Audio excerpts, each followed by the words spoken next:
मेरे दोस्त, अगर मैं तुमसे कहूँ कि तुम्हारी पूरी ज़िंदगी तुम्हारे हाथ की एक हथेली में छुपी हुई है, तो शायद तुम यकीन नहीं करोगे। लेकिन ये सच है मेरे दोस्त। और इससे भी गहरा सच ये है कि तुम्हारा वो लक्ष्य, तुम्हारी वो परिस्थितियाँ और यहाँ तक तुम्हारा वो क्लियर रोड मैप तुम्हारे इसी हाथ की हथेली में छुपा हुआ है। और मेरे दोस्त, आज के बाद जब भी तुम्हें ऐसा लगे कि मेरी ज़िंदगी आखिर जहाँ कहाँ रही है और मैं किसके लिए जी रहा हूँ, तो मेरे दोस्त, उस वक्त तुम्हें किसी किताब को पढ़ने की ज़रूरत नहीं है और ना ही किसी वीडियो को देखने की ज़रूरत है, बल्कि उस वक्त सिर्फ अपनी इस हाथ की हथेली को देख लेना, क्योंकि सारा खेल इसी में छिपा है। और वो महान लोग भी कहते हैं कि भगवान सबकी किस्मत उनके हाथ की हथेली की रेखाओं में ही छुपा कर भेजते हैं। तो मेरे दोस्त, क्या तुम तैयार हो अपनी ज़िंदगी का क्लियर रोड मैप देखने के लिए? यदि तैयार हो तो अपने दाएं हाथ की हथेली को अपने सामने लेकर आओ और जैसा जैसा मैं बोलूँगा तुम्हें उससे बड़े ही ध्यान से सुनना और महसूस करना है।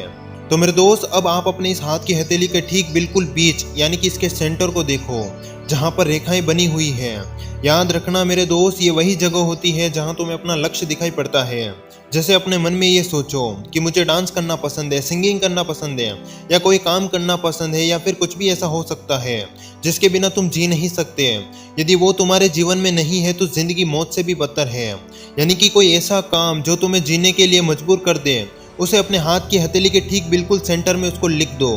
अब यहाँ पर ध्यान रखना मेरे दोस्त कि यदि तुम अपने उस लक्ष्य, अपने उस काम या अपने उस मनपसंद काम को अपने हाथ के बिल्कुल बीच में लिख देते हो, तो ये तुम्हें हमेशा याद दिलवाएगा कि तुम किसके लिए जी रहे हो।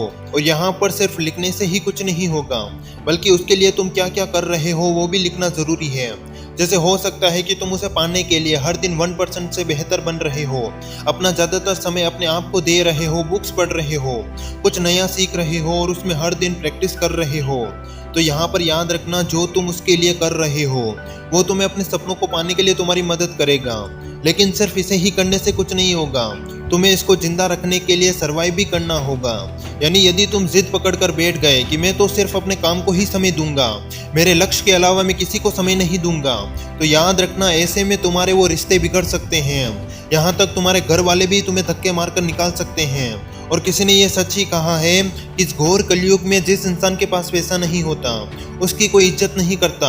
और यहाँ तक यदि तुम सर्वाइव करने के लिए पैसा नहीं कमाओगे तो तुम्हारा वो लक्ष्य जिंदा कैसे रहेगा? इस सफर में मेरे दोस्त, उसे भी कुछ खर्चा पानी, कुछ ईंधन की आवश्यकता होती है, जैसे तुम्हें भोजन की आवश्यकता होती है। तो मेरे दोस्त, ऐसे में तुम उसकी पूर्ति कहाँ से करोगे? इसलिए जिंदगी का ये सफर तुम्हें ये याद दिलवाता है कि तुम्हें जिंदा रहने के लिए और अपने लक्ष्य को जिंदा रखने के लिए तुम्हें कोई ऐसा काम करना पड़ेगा जिसके जरिए तुम अपने उस लक्ष्य तक पहुंच सको। तो यहाँ पर आपके हाथ की हथेली के ठीक दाएं तरफ आप देखोगे तो आप पाओगे कि एक अंगूठा तुमसे कहेगा कि ये तुम्हारी कोई नौकरी हो सकती है, कोई ऐसा काम हो सकता है जिससे तुम सर्वाइव कर रहे हो, तो उसे वहाँ पर लिख देना है। और याद रखना मेरे दोस्त, आज तुम्हारी स्थिति कैसी भी हो, एक बात हमेशा याद रखना कि जिंदगी के इस सफर में कभी भी हार मत मानना, क्योंकि तुम्हारी हाथ की हथेली में जो बीच का जो तुम्हारा वो सपना है वो तुम्हें देख रहा होता है कि एक दिन ये मुझे पा लेगा, और उसके लिए तुम्हें सर्वाइव करना ही होगा, जिंदा रहना ही होगा।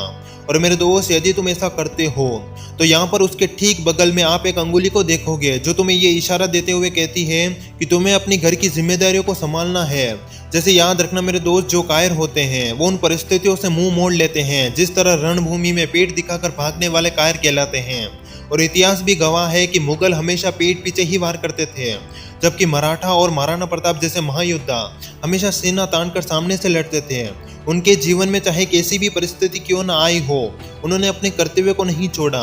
और इसी तरह मेरे दोस्त, तुम्हें भी अपने कर्तव्य को नहीं छोड़ना है। जिंदगी के इस सफर में तुम भी मुगल बनकर मत रह जाना। तुम्हें अपने परिवार की जिम्मेदारियों से मुंह नहीं मोड़ना है। तुम्हारे सामने चाहे कोई भी परिस्थिति क्यों ना आ जाए, तुम्हें उसे हरा कर अपनी जिम्मेदारियों को साथ में लेकर चलना है। और याद रखना, तुम्हारी जिंदगी के इस सफर में अपने माँ बाप को कभी अकेला महसूस मत होने देना। और जो तुम हरकतें कर रहे हो उनसे ऊंची आवाज में बात करने की, उनके दुख दर्द को ना समझने की, तो याद रखना यदि वो चाहते तो तुम्हें बचपन में ही किसी सड़क किनारे छोड़ सकते थे और आज तुम कहीं बैठकर भीख मांग रहे होते। लेकिन उन्होंने ऐसा नहीं किया। उन्होंने तुम में एक इतिहास रच देने वाला इंसान देखा। उन्होंने अपने सपनों को मारकर तुम्हें पढ़ाया, लिखाया और एक अच्छा इंसान बनाया। लेकिन तुम क्या कर रहे हो मेरे दोस्त? तुम अपना ये कीमती समय ऐसी फालतू चीजों में गवा रहे हो जिसका कोई अर्थ नहीं है। फालतू मोबाइल में स्क्रॉलिंग करना, दिन भर एक आलसी इंसान की तरह पड़े रहना, जबकि तुम्हें अपनी जिम्मेदारियों को समझना चाहिए। और सिर्फ खुद का ही मत सोचना, तुम्हारे माँ बाप ने तुमसे जो उम्मीद लगाई थी उसे भी पूरा करना। और याद रखना, उनके सपनों को इस तरह पूरा करो जैसे उनको किसी वस्तु का भाव ना देखना पड़े। उनके अंदर से ये आए कि मेरा बेटा ये संभाल लेगा। और यदि तुम अपने हाथ की इस अंगुली को समझ चुके हो कि मुझे अपनी जिम्मेदारियों से पीछे नहीं हटना है, तो ठीक उसके बगल वाली जो सबसे बड़ी अंगुली है उसे ध्यान से देखो, जैसे ऐसा लगता है वो तुमसे कह रही हो कि मेरे दोस्त, इस सफर में अपने शरीर के ऊपर ध्यान देना मत भूलना, अपनी इस हेल्थ को मैनेजमेंट जरूर रखना। और जरा सोचो, यदि तुम्हारा शरीर किसी कारणवश बीमार हो गया या फिर बचपन का कोई ऐसा रोग जो तुम्हें जवानी में दर्द दे रहा हो, तो यहाँ पर बिना वक्त गवाए सबसे पहले उसके ऊपर ध्यान देना बहुत जरूरी है, क्योंकि इस सफर में पैसा दोबारा कमाया जा सकता है, लक्ष्य के ऊपर दोबारा ध्यान लगाया जा सकता है, लेकिन यदि शरीर बिगड़ गया तो कोई साथ नहीं जाने वाला। याद रखना मेरे दोस्त, संस्कृत और रणनीति के जो महान चाणक्य थे, ये बात उन्होंने भी कही थी कि रण, शत्रु और रोग को पहले से ही जड़ से खत्म कर देना चाहिए, वरना बाद में वो आपको नुकसान ही पहुंचाएंगे। और मैं तो यही कहूंगा कि अपने शरीर को मैनेजमेंट ऐसे करो जैसे पैसे उसके सामने कुछ भी नहीं है। जैसे सुबह उठो, एक्सरसाइज करो, अच्छा खाना खाओ, टहलो और एक स्वच्छ इंसान की तरह रहो। और याद रखना मेरे दोस्त, यदि तुम अपने हाथ की हथेली की सबसे बड़ी वाली अंगुली यानी कि अपने शरीर को मैनेजमेंट के ऊपर ध्यान देते हो, तो उसके ठीक बगल वाली अंगुली जिसमें हम अंगूठी पहनते हैं, वो आपसे कहती है कि अपने रिश्तों को थोड़ा सा ही सही लेकिन समय जरूर देना। जैसे इस बात को हमेशा याद रखना कि ये अंगूठी वाली अंगुली आपके दिल से जुड़ी हुई है, जो हर फैसला आपके दिल से बात करके लेती है, तो इसको कभी निराश मत करना। याद रखना, हम किसी और का गुस्सा किसी और पर निकाल देते हैं, लेकिन असल में सब एक जैसे नहीं होते हैं। और इस अंगूठी वाले अंगुली में अंगूठी इसलिए पहनते हैं क्योंकि ये रिश्तों को निभाना जानती है। इसलिए मेरे दोस्त, इस अंगुली को हमेशा संभाल कर रखना, कभी किसी से नाराजगी मत रखना। यदि किसी का दिल दुखाया हो तो उससे माफी मांग लेना, यदि किसी ने तुम्हारा दिल दुखाया हो तो उसे माफ कर देना। याद रखना मेरे दोस्त, ये अंगुली आपसे कहती है कि इसमें आपका मित्र, आपकी वो प्रेमिका, आपके माँ बाप और यहाँ तक आपके वो रिश्तेदार इसी में ही समाये हुए हैं। उनका दिल कभी मत दुखाना, उनको कभी निराश मत करना, उनका हमेशा ख्याल रखना। और यहाँ तक उनको थोड़ा ही सही लेकिन समय जरूर देना।